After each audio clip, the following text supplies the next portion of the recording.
On today's episode, we're going to talk about German stereotypes. Are they true?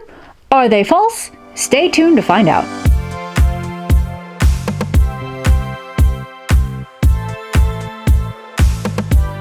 Hello, Lieblings. I'm Mari, science fiction and fantasy author who's been living in southern Germany since 2014.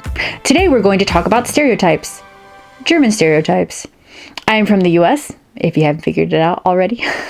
And naturally, we have an idea of what the average German looks like or is like. And after living in Germany for about 6.5 years, I think I have a decent idea of what stereotypes are true and which ones are just, no, not even close. No. But before we get started, hit the subscribe button and ring the bell if you haven't already. Here on Adventures of Lamati, we talk about writing, living abroad, and everything in between. So I'm going to go down through a list I found on Reddit. Germans, please chime in the comments and tell me what you think of these stereotypes. Am I right? And if not, let me know where I am mistaken.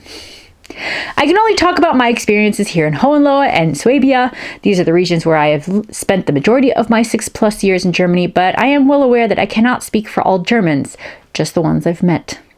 So let's get to this list. Germans can't tell jokes. This is not true. In fact, a lot of Germans I know like to joke about that stereotype a lot. Germans, they prefer a more dry humor compared to Americans, but I don't find them as dry as English.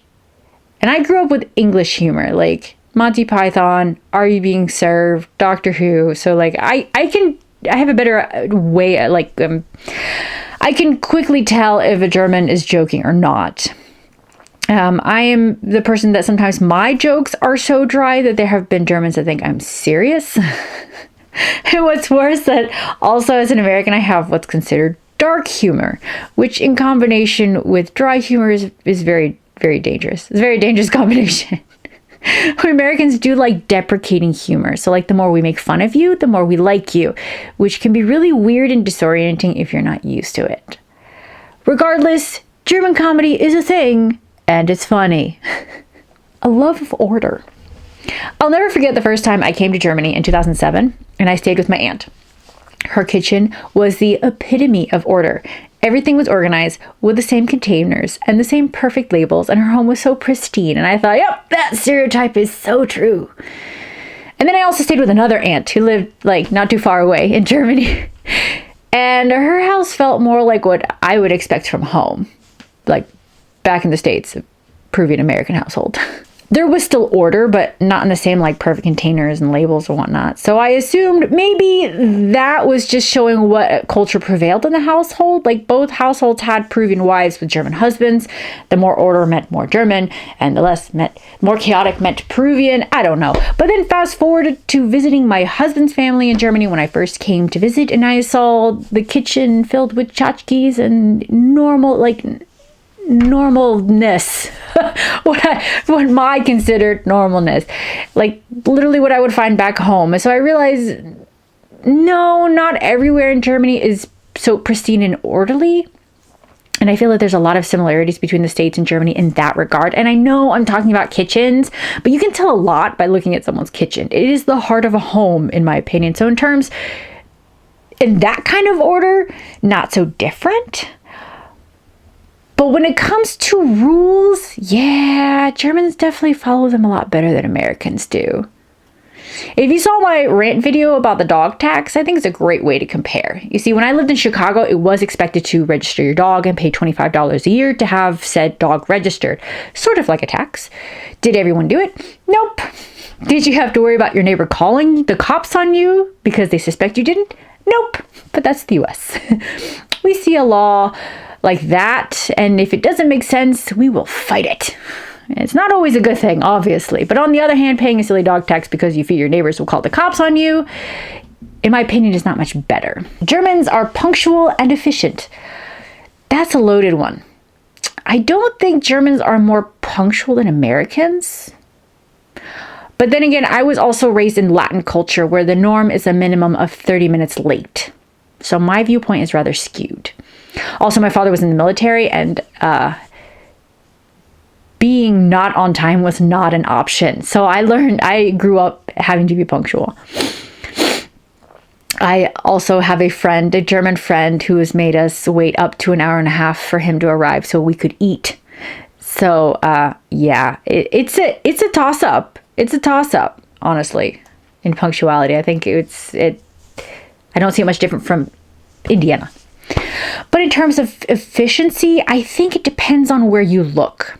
If you look at the German workplace compared to the US, technically yes, because you have to get the same amount of work done, but Germans can't work more than 10 hours a day, and they also have between 25 to 30 days of vacation each year, and not to mention if you live in a federal state like Baden-Württemberg, where you have an extra 14 holidays on top of your vacation, yeah, you gotta be efficient to get that same amount of workload done in technically less time.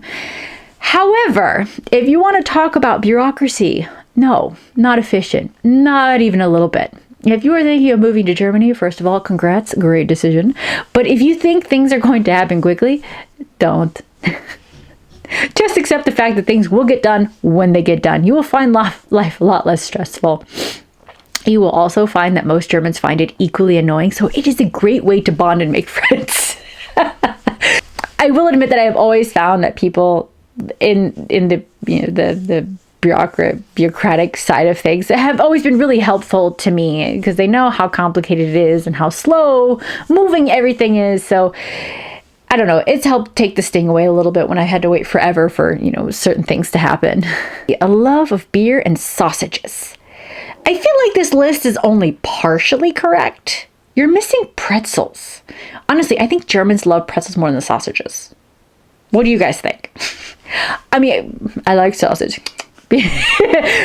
Before moving to Germany, and now that it is everywhere, it's not like I've become obsessed with it, but it has become associated with certain things like Volksfest in the summer and even in Christmas markets.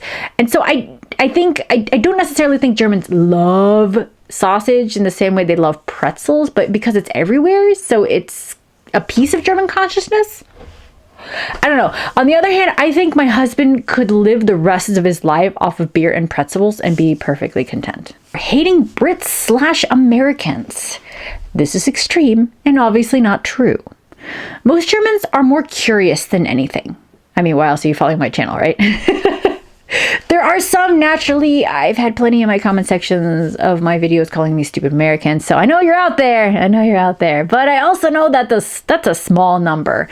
And you will find equally hateful people in any country. There are hateful people everywhere, so that's not specifically German. Hairy women.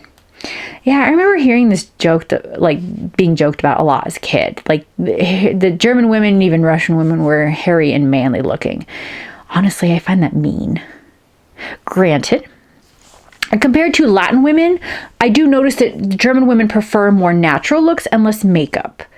But I also see that the same thing in Indiana. So you see, another expat YouTuber, Haley Alexis, she did a great video on comparing American beauty standards with German beauty standards. But I do have to point out that she's from Florida, where there's a huge Latin population which influences beauty culture, and she's also from the South. Indiana white people beauty standards is actually not that much different than in Germany. Like, my white relatives also do like the very little makeup, very natural look. There's no difference for me. As opposed to the Latin relatives, where I have an aunt, if she has to be at work at like 6 a.m., she will get up at 4 a.m. to start putting on makeup. So like, it's everywhere. And when it comes to actually addressing the hairy women, I mean, I went to a rather liberal university filled with women who wanted to rebel against the man and not shave.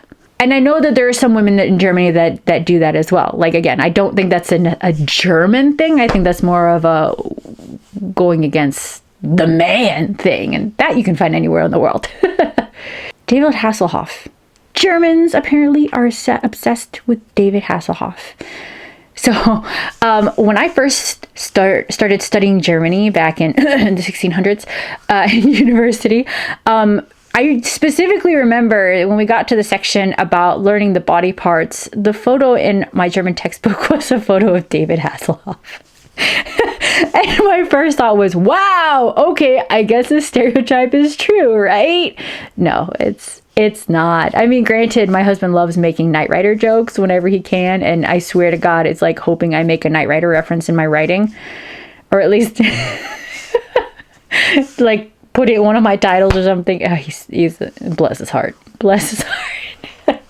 But no, Germans are not obsessed with David Hasselhoff. They're aware of him, yes, because, you know, he sang that one song when the wall fell, but, like, he's not like a god to these people. He's, especially now, he's kind of looked at as like a has-been, I feel like, and we Americans look at him the same way, so. I don't know. I just had to bring that up because I thought that was really funny, especially with the learning, I had to learn German vocabulary off of David Hasselhoff's body. So what do you guys think? These are some weird stereotypes, right? Are they equally ridiculous, or have you found some to be surprisingly true? Let me know in the comments below. And that's it. Thank you so much for joining me. If you're new here, please consider subscribing and give this video a thumbs up because it lets me and YouTube know you like content like this and you want to see more. Please leave me a comment if you have any questions or if you have any topics you'd like to see on this channel. If you want fun escapism and little stereotypes, such a stretch. Anyway, my space fantasy, The God Queen, is available in ebook, paperback, and hardback. I have all the links in the description below. If you sign up for my newsletter, you'll get the first 6 chapters for freezies, and soon I will release a prequel short story for my newsletter subscribers, so sign up. Also, if you have read my work, please leave a review. They really help us authors out, and it's free to do so. And don't forget to connect with me on social media, whether it is through Instagram, Twitter, or Facebook. And that's it. Until next time. Ade!